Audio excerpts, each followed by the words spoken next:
नई मीर साहब हमारे साथ मौजूद हैं, उनसे बात करते हैं और उनसे पूछते हैं कि इस बजट में क्या वाकई जो हुकूमत पाकिस्तान ने रिलीफ देने की कोशिश की है, जिस तरह हम कह रहे थे गुज़िश्ता रोज़ से भी कि, और हुकूमत भी मुसलसल ये दावा कर रही थी कि आवाम के लिए ये बजट होगा, अवामी बजट होगा, क्या वाकई आवाम के लिए तो हुकूमत ने फैसला किया है कि उनकी तनख्वाहों में इजाफा कर दिया गया है,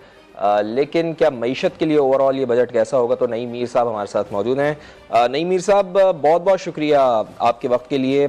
सबसे पहले तो मैं चाहूँगा कि ओवरऑल आपका क्या रिव्यू है इस बजट के ऊपर, वो अपना रिव्यू दे दें, फिर आगे सवालात का सिलसिला जारी रखते हैं। गुजारिश यूँ है कि पाकिस्तान के जो मौजूदा प्रिवेलिंग हालात हैं, जो नामसायद मुआशी हालात हैं, और इसके साथ साथ जो 18वीं तरमीम की मौजूदगी है, इसके अंदर वफाक जो है बुनियादी तौर पर जो है, अगर अवामी ज़ुबान में बात करूँ तो कंगला है, कंगला जिसे कहते हैं। और एक तो कंगला है वफाक, और दूसरा वफाक जो है वो जिसे कहते हैं पंजाबी में ही कि गोडे गोडे या गर्दन गर्दन तक जो है वो कर्ज़ों के बोझ तले दबा है, डूबा हुआ है। अब ऐसी सूरत हाल में अगर कोई बजट पेश किया जाए और अगर कहा जाए कि उसमें बहुत ज़्यादा रिलीफ्स मिलेंगे, तो मेरा ख्याल है कि ऐसी बात नहीं है। हाँ, अगर ऐसा बजट पेश हो जिसमें कोई तकलीफ़ ना मिले, यानी रिलीफ ना मिले, कोई मसला नहीं, अगर नई तकलीफ़ कोई ना मिले ना, तो मैं समझता हूँ इससे बड़ा रिलीफ और कोई हो नहीं सकता। लेकिन जो मौजूदा बजट है जो पेश किया गया है, इस हुकूमत का आखिरी बजट है, इसमें तो रिलीफ भी दिया गया है और इसमें जो है इसको ताजर दोस्त भी बनाया गया है, इसको अवाम दोस्त भी बनाया गया है, और वसाइल के अंदर रहकर मेरा ख्याल है कि जो मैक्सिमम दिया जा सकता था, मेरा ख्याल है हुकूमत ने देने की कोशिश की है। तो इन हालात के अंदर मैं इस बजट को कहूँगा कि ये एक बेहतरीन और मतवाज़न बजट है और अच्छा बजट है। सही। और ये भी फरमाइएगा कि फिर अब इस इम्प्रेशन के बारे में आपकी क्या राय है कि ये जो बजट है अगले सियासी मामलात से भी थोड़ा सा जुड़ा हुआ है? मैं ये चाह रही हूँ कि आप इसके ऊपर थोड़ी सी बात करें, क्योंकि ये पॉलिसी जो अब बनी है, ये जो बजट आया है, इसका कंटिन्यू होना भी जरूरी है। देखें जी, मेरी बात सुनिए। देखें, पिछला जो साल गुजरा है ना, ये जो साल गुजरा है हुकूमत का, तो मैं समझता हूँ कि ये तो सारा जंगो जदल में गुजरा है। हुकूमत की गवर्नेंस पे तवज्जो नहीं रही, हुकूमत की मईशत पे तवज्जो नहीं रही, क्योंकि इस मुल्क के अंदर जो है वो एक अफरा तफरी का आलम था, हैजान का आलम था। आप खुद मीडिया पर्सन हैं, आपको पता है कि सारा दिन आप भी, एक प्रेस कॉन्फ्रेंस ख़त्म होती थी, दूसरी आप कवर करते थे, दूसरे फरीक की ख़त्म होती थी तो पहला कहीं आपके पास ऑडियो लीक आ गई, कहीं वीडियो लीक आ गई, कभी कोई असम्बली डिज़ोल्व हो गई, कभी इस्तीफ़े आ गए, कभी लॉन्ग मार्च शुरू हो गया, कभी रोडों पर जलसे शुरू हो गए, कभी अदालतों के चक्कर और एहतसाब, और कभी कुछ और कभी कुछ। तो मैं समझता हूँ कि अमलन जो हुकूमत मिली है PDM को, ये 9 मई के बाद मिली है। तो 9 मई जो है वो पाकिस्तान की तारीख का एक स्याह तरीन दिन है, लेकिन मैं समझता हूँ कि ये स्याह तरीन दिन के अंदर से जो रोशनी फूटी है, जो सहर हुई है ना, वो ये है कि अब हुकूमत जो है वो अपनी तमाम तर तवज्जो जो है वो अपनी ज़िम्मेदारियों को अदा करने पर मरकूज़ कर रही है। और ये जो बजट दिया गया है, इसमें भले जो फिगर्स दिए गए हैं, जो टैक्स रेवेन्यू कलेक्शन के फिगर हैं 9,200 अरब रुपए के, जो लगता है कि बहुत ज़्यादा एम्बिशियस हैं, और इसी तरह जो ग्रोथ रेट है, इसको कहा गया है कि जी 0.3% तक जो मौजूदा ग्रोथ रेट पहुँच चुका है, जो कि बहुत लो हो गया है, इसको 3.5% तक ले जाने की बात की गई है। तो ये वो तमाम टारगेट्स हैं कि अगर मरकूज़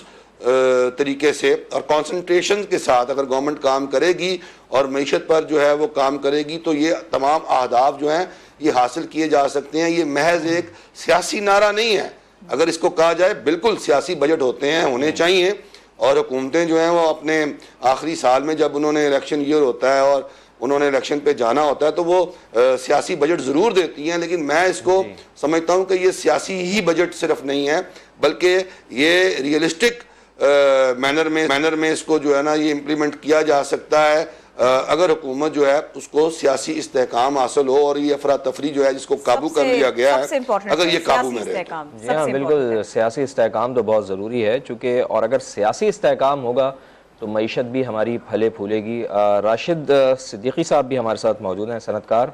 राशिद सिद्दीकी साहब, आपका भी बहुत शुक्रिया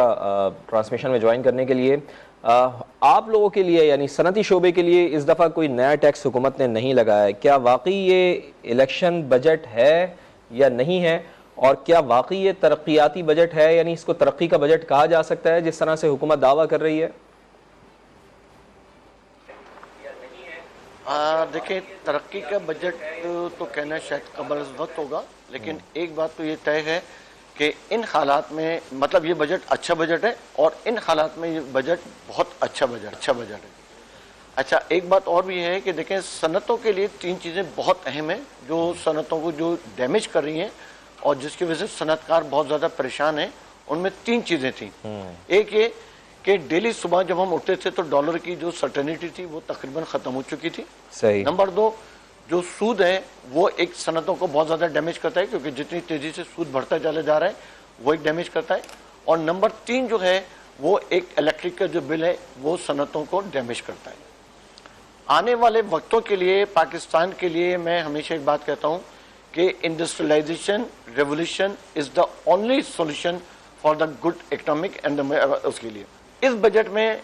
डेफिनेटली, क्योंकि हमारे साथ मसाइल बेज़्यादा थे, बेहद थे और बहुत बिल्कुल आखिरी वक्त तक हम जो है वो IMF का इंतजार करते रहे कि शायद IMF हमको पैसा दे देगा, मुल्क के हालात बेहतर हो जाएंगे और IMF कुछ शराइत के अंदर नरमी कर देगा तो शायद हमको एक अच्छा बजट बनाने में आसानी हो जाएगी। तो इस वक्त जो बजट बनाया जा रहा था, तो जो लोग बजट बनाते हैं वो बजाते खुद बहुत ज़्यादा गैर यकीनी की सूरत हाल के अंदर मुब्तला थे और उनको नहीं पता था, और बल्कि उनको असली तौर पर तो यकीन था कि शायद IMF उनको पैसा दे देगी, क्योंकि इन्होंने IMF की तकरीबन तमाम शराइत पूरी कर दी थी। लेकिन आखिरी वक्तों के अंदर ही समझ लें कि 1 या 1.5 महीने पहले तकरीबन ये महसूस हो गया कि IMF अब पैसा नहीं देगी। तो डेफिनेटली उस लिहाज से इस बजट का बनाना और जैसा ही बजट इन्होंने बनाया है, मैं कहता हूं कि इनको सलूट है और आफरीन है इनके पर, और इसके अंदर डेफिनेटली इनकी बहुत ज़्यादा समझ लें काविशें इसके अंदर शामिल हैं। और इससे लगता यह है कि इन्होंने शायद डबल उसके ऊपर काम करा था और इन्होंने उसके ऊपर सोचते रहते हैं और डबल उसके ऊपर चल रहे थे कि अगर IMF हमको दे देता है तो हमने क्या मराद देनी है, और अगर IMF हमको पैसा नहीं देता है तो हम इसमें क्या मराद देंगे। तो जो सनतकारों के 3 प्रॉब्लम थे, उनमें से एक में तो देखें इसहाक डार साहब पहले भी बड़े माहिर रहे और पहले भी जब उन्होंने एक दफ़ा कहा था कि मैं डॉलर को 195 से कितने से ऊपर नहीं जाने दूंगा, सॉरी 105 से, तो उस वक्त उन्होंने, इनका 3 साल का टेन्योर गुजरा था और इन्होंने डॉलर को ऊपर नहीं जाने दिया था। इस दफ़ा फिर जब आए इसहाक डार साहब तो डॉलर बहुत तेज़ी से ऊपर गया, लेकिन उसको रिवर्स लाए। फिर अभी आपने देखा होगा कि जब ये डिसाइड हुआ कि जी IMF पैसा नहीं दे रही तो डॉलर एकदम से इंटर बैंक में भी 300 रुपये से ऊपर चला गया था, लेकिन फिर इसहाक डार साहब ने इसके अंदर कुछ जो भी मामला करें और डॉलर 285 286 के ऊपर आके तकरीबन रुक गया। तो एक थोड़ी सी लोगों में एक सर्टेनिटी आ गई कि हाँ भाई ठीक है, डॉलर की जो रेट है वो स्टेबल होते चले जा रहे हैं।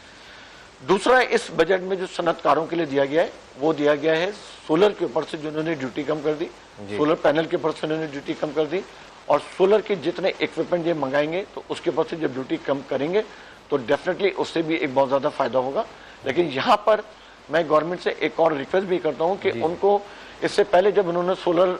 जो इंडस्ट्रियलिस्ट सोलर लगा रहे थे तो उन्होंने उनको एक सब्सिडी का सूद का रेट दिया हुआ था। तो अभी भी मैं उनसे रिक्वेस्ट ये करूंगा कि बजाय दूसरे लेविस के अंदर उनको सब्सिडी देने के बजाय आप सब्सिडी दें सोलर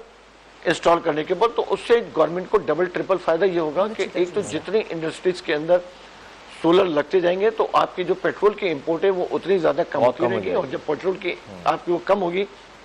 तो आपका इंपोर्ट का और एक्सपोर्ट का जो डेफिसिट होगा वो कम होगा, उसकी वजह से जो डॉलर होगा वो आपका नीचे आएगा। जब आपका डॉलर नीचे आएगा तो डेफिनेटली वो आपके इन्फ्लेशन के ऊपर भी असरअंदाज होगा, उसकी वजह से आपका सूद का रेट भी कम होगा, उसकी वजह से जो आपका कर्जों का हजम है वो भी कम होगा, और उसकी वजह से जो सूद के पैसे में जाएंगे, जैसे अभी का जो बजट आया जिसके अंदर बता रहे हैं कि आधा जो बजट है वो हमारा सिर्फ सूद के अंदर चला जाएगा, तो हमको उसके ऊपर बड़ा ज़रूरी काम करना चाहिए। और सनतों के लिहाज से अभी इन्होंने अगर कोई जैसे नए टैक्सेस नहीं लगाए बहुत अच्छा है, लेकिन यहाँ पे साथ साथ एक काम और इनको करना चाहिए था कि जो एक्सपोर्ट ओरिएंटेड इंडस्ट्रीज हैं कम से कम उनकी मशीनों के ऊपर जो ड्यूटी है वो ख़त्म कर देनी चाहिए। और अभी भी मैं आपके तवज्जुह से गवर्नमेंट को ये एडवाइस करूंगा कि देखें, मैं आपको दोबारा ये कह रहा हूँ कि industrialisation revolution is the only solution. तो आपको अपने आने वाले कल के लिए बेहतर करने के लिए आपको एनी हाउ इसके ऊपर काम करना पड़ेगा कि आपकी मईशत कैसे ग्रो करे और आपकी मैशत का हजम कैसे बढ़े सही। और आपकी एक्सपोर्ट कैसे बढ़े।